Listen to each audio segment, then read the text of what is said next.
Hello everybody, welcome back to my channel. एक और vacancy update के साथ आ गई हूँ मैं। और अगर आपकी हिंदी इंग्लिश स्ट्रांग है, लैंग्वेज पोर्शन स्ट्रांग है ना, तो ये वैकेंसी आप ही के लिए है। एसएससी की तरफ से कंबाइंड हिंदी ट्रांसलेशन की वैकेंसी निकाली गई है। कल ही ये नोटिफिकेशन आया था और मैं आपके साथ इसकी इंपॉर्टेंट इन्फॉर्मेशन शेयर करूंगी। सिलेबस क्या होगा, एग्जाम कैसे कंडक्ट होगा और इसका सिलेक्शन प्रोसीजर क्या होगा। तो डेट्स डिस्कस कर लेते हैं। इसका ऑनलाइन एप्लीकेशन कल से मतलब 23 अप्रैल से स्टार्ट हो रहा है और 14 मई इसका लास्ट डेट है ऑनलाइन एप्लीकेशन सबमिट करने का। और आपका फ़ी पेमेंट का जो लास्ट डेट दे रखा है वो 15 मई है।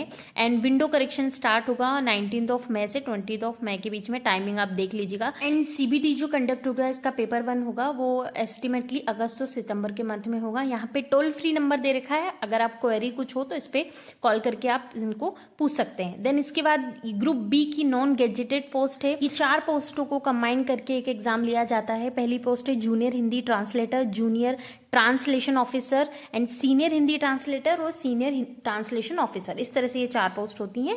एंड इनका लेबल पे भी दिया गया है कि चारों पोस्ट के लिए अलग अलग लेबल पे है। नोटिफिकेशन में बताया गया है कि ये वैकेंसी टेंटेटिव है, घट भी सकती है, बढ़ भी सकती है।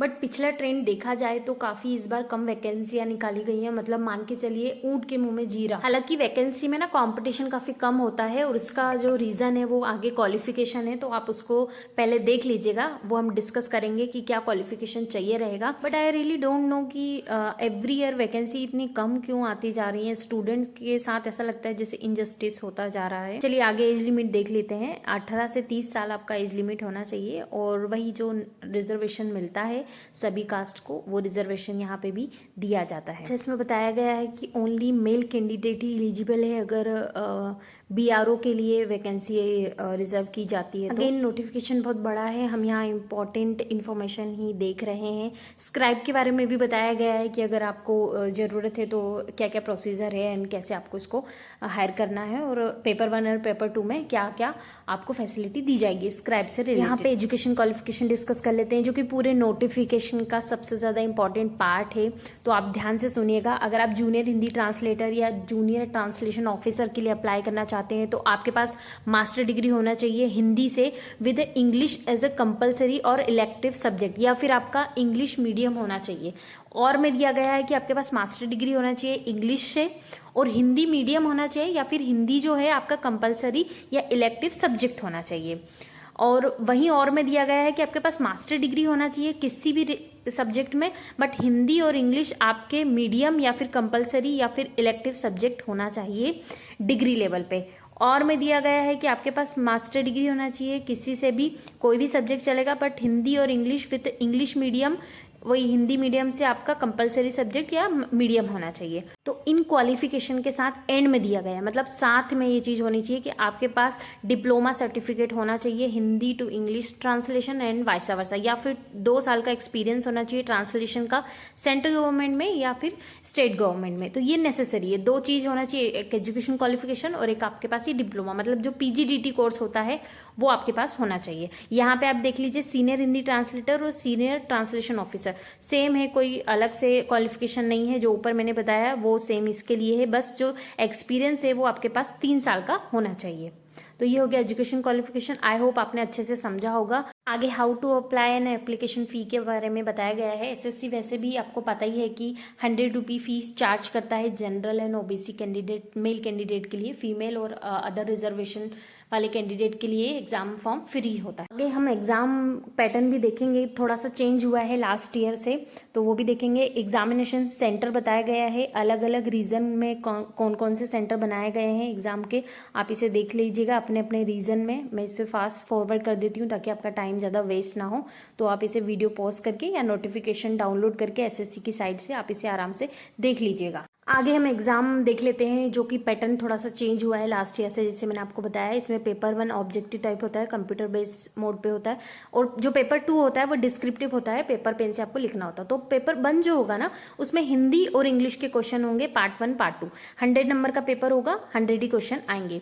2 घंटे का टाइम दिया जाएगा। सेक्शनल टाइमिंग इसमें रखी गई है, मतलब 1 घंटा आपको हिंदी के क्वेश्चन सॉल्व करने हैं, 1 घंटा आपको इंग्लिश के क्वेश्चन सॉल्व करने हैं।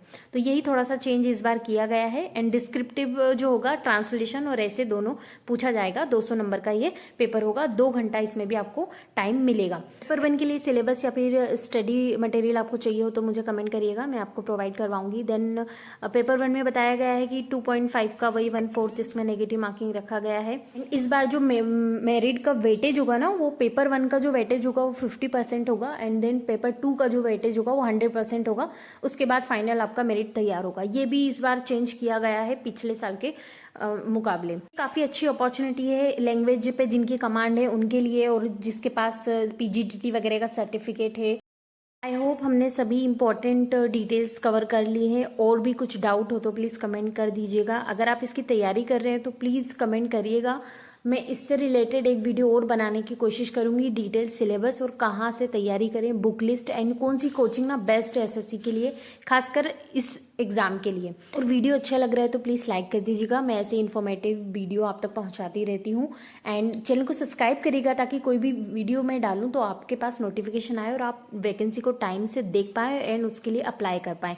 एंड अगर आप गवर्नमेंट जॉब की तैयारी कर रहे हैं ना, तो मेरा चैनल आपके लिए बेस्ट है, क्योंकि मैं खुद एक एस्पिरेंट्स हूँ और काफ़ी ज़्यादा एग्ज़ाम फेस कर चुकी हूँ, तो मेरा एक्सपीरियंस हो सकता है आपके काम आ जाए। एंड ये जो नंबर बताए गए हैं सभी रीज़न के, कि यहाँ पे आप कांटेक्ट कर सकते हैं अगर आपको कुछ डाउट हो या कुछ क्वेरी हो। तो ऊपर एक इमरजेंसी नंबर भी मैंने बताया था, और ये वाला रीज़न वाइज नंबर है, तो आप इस पर भी कांटेक्ट कर सकते हैं। देन इसमें कोई मिसकंडक्ट होता है तो उससे रिलेटेड भी बताया गया है कि क्या क्या सज़ा दी जाएंगी। तो वैसे तो आप स्टूडेंट हो तो प्लीज़ ऐसा कोई काम मत करिएगा। बाकी ना नोटिफिकेशन में फॉर्मेट दिए गए हैं कि आपको OBC का सर्टिफिकेट बनवाना है, NOC बनवाना है, तो वही फॉर्मेट में आपको बनवाना पड़ेगा। इससे अलावा कोई फॉर्मेट में अगर आप बनवाते हैं तो वो मान्य नहीं होगा। तो बहुत बड़ा नोटिफिकेशन है, आप देख लीजिएगा। वीडियो अगर आपको अच्छे लगते हैं तो प्लीज़ लाइक कर दीजिएगा, और मिलती हूँ मैं आपसे ऐसे ही इन्फॉर्मेटिव वैकेंसी अपडेट के साथ। तब तक चैनल से जुड़ जाइएगा और चैनल को सब्सक्राइब कर लीजिएगा। Thank you so much.